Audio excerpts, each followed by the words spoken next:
Musiikkia jälleen ja peliveikot edustettuna Radiovoiman iltapäivän lähetyksessä.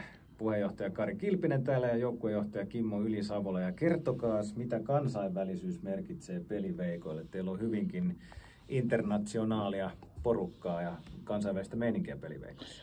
No, kun me ollaan ikään kuin evakkoseura Viipurista, niin ollaan haluttu myös itse olla avoin myös maahanmuuttajille sillä tavoin. Ja vuosien saatossa meillä on ollut varmaan 15 eri kansallisuutta ja tänäkin toimintavuonna varmaan 10 eri kansallisuutta on meidän peleissä tai harjoituksissa ollut. On Jemenistä, Irakista, Turkista, on ollut Saksasta, Espanjasta ja monesta muusta niin seurasta näin. Niin, ja meidän vierasotteluinkin lähtöpaikka on multikultin edestä. Eli siinä tavoin pyritään myös edistämään tämmöistä kansainvälistä toimintakulttuuria. Ja myös sillä tavoin, että kun olemme tehneet ulkomaanmatkoja, niin ollaan perehdytty erilaiseen ulkomaiseen toimintakulttuuriin sitten. Ja joskus enemmän ja vähemmän maaleisesti.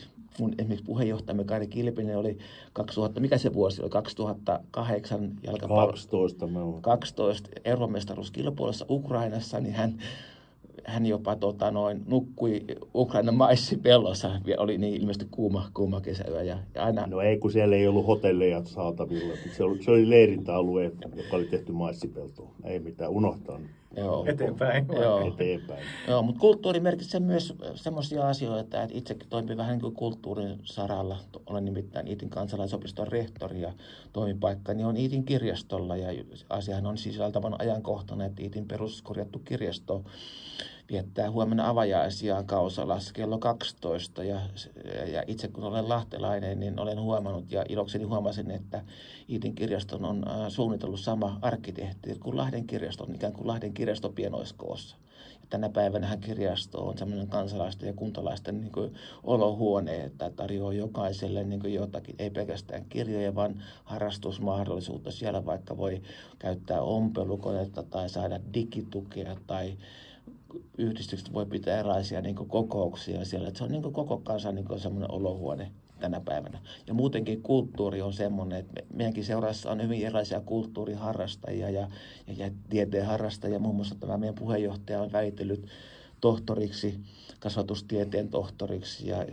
No filosofian tohtori. No niin, filosofian tohtori, mutta kuitenkin väitöskirja on tehty ja näin. Niin meidän yhteisössä on monenlaisia erilaisia kulttuuriharrastajia myös. Että aika ei varmaan riitä tässä kaikkeen niin luettelemaan, mutta niitä löytyy ihan kiitettävästi sitten. Ja erilaisia näkemyksiä ja vuoropuheluita ja osittain on tämmöistä parhaasta niin kotouttamista. Että jos jollakin tavalla maahantuja halutaan kotouttaa hänen jälkeläisen, niin meidän nähdäkseni niin se on aika tämmöinen niin urheilutoiminta, on sitten jalkapallokoulu tai painiseura tai hiihtoseura tai joku muu, että se on niin kotouttamista parhaimmillaan.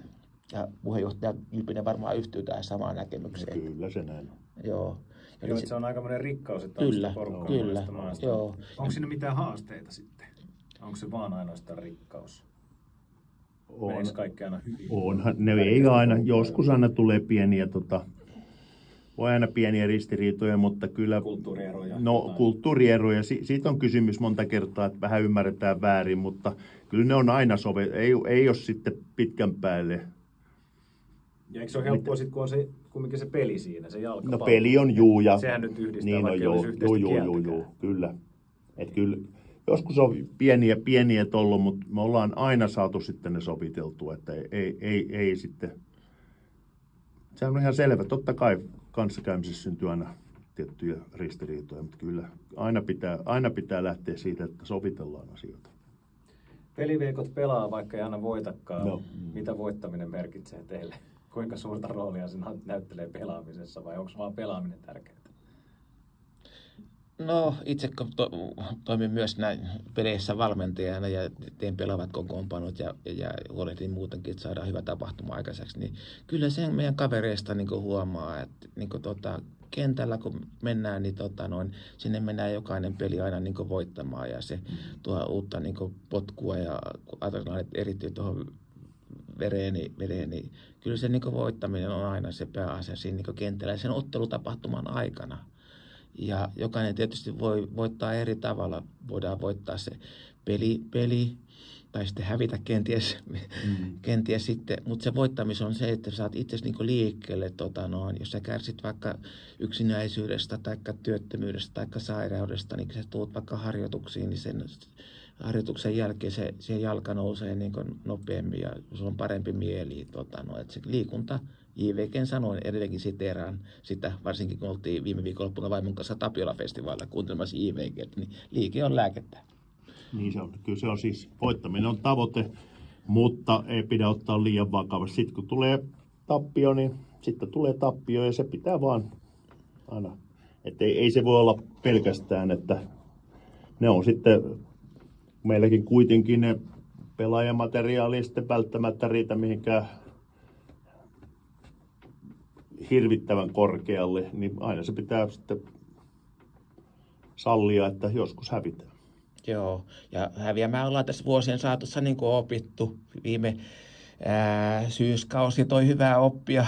Varmaan 8 pelistä ehkä 1 voitettiin ja 1 ehkä tasuri, mutta muuten tuli kuokkaa, kun oltiin kevätkaudella noustu ylempään sarjaan, joka oli selvästikin meille liian haastava ja tuli loukkaantumisia. Kun ikää tulee, niin se loukkaantumisalttius se niin kasvaa ja sitten kun ne viedään ne parhaimmat voimat pois, niin se on aika haasteellista. Mutta periaatteessa meillä on aina ollut se, että koskaan me ei niin yhtään matsia niin luovuteta. Jollakin tavoin se joukkue aina niin raavitaan kasaan. Meilläkin aika haastavia ottelu saattaa alkaa Lohjalla kello 21. Tarkoittaa se, että kun olet takaisin vieraspelistä, niin se on yli puolen yö. Ja monet sitä niin ovat kritisoineet, että miksi on niin hankala nämä peliajat ja tämä muoto. Ja silloin tälle me ollaan lähetetty Palloliitolle terveisiä, että voitaisiinko tätä pelitapaa ja systeemiä muuttaa.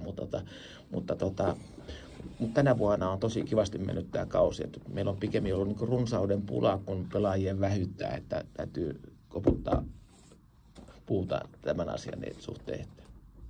Kyllä. Kari Kilpinen ja Kimmo Ylisavola peliveikoista. Hehkuttakaa nyt vielä teidän porukkaa vähän tätä yhteisöä. Se on varmaan teille aika tärkeä, kun olette tommosia ydinhahmoja peliveikoissa. Niin mitä se koko yhteisö teille merkkaa? Kyllä se tarkoittaa sitä, että nämä treenipäivät, perjantai ja sunnuntai, ne on niin kuin viikon parhaita päiviä. Että sitä odottaa aamulla, että aha, tänään on treenit sitten tai peli tai joku muu. Niin kyllä se antaa niin kuin boostia tähän elämään. Ja meillä on niin mainio porukka, niin monenlaista niin kuin osaajaa ja näin. Sitten saa niin kuin voimaa, ollaan tutustuttu uusiin ihmisiin, erilaisiin kulttuuriin. Se on niin vuosien saatossa tosi paljon niin antanut sitten. Ja kaikki aina hauskoja tapahtumia sattuu. Niitä on aina hauska niin muistella jälkeenpäin.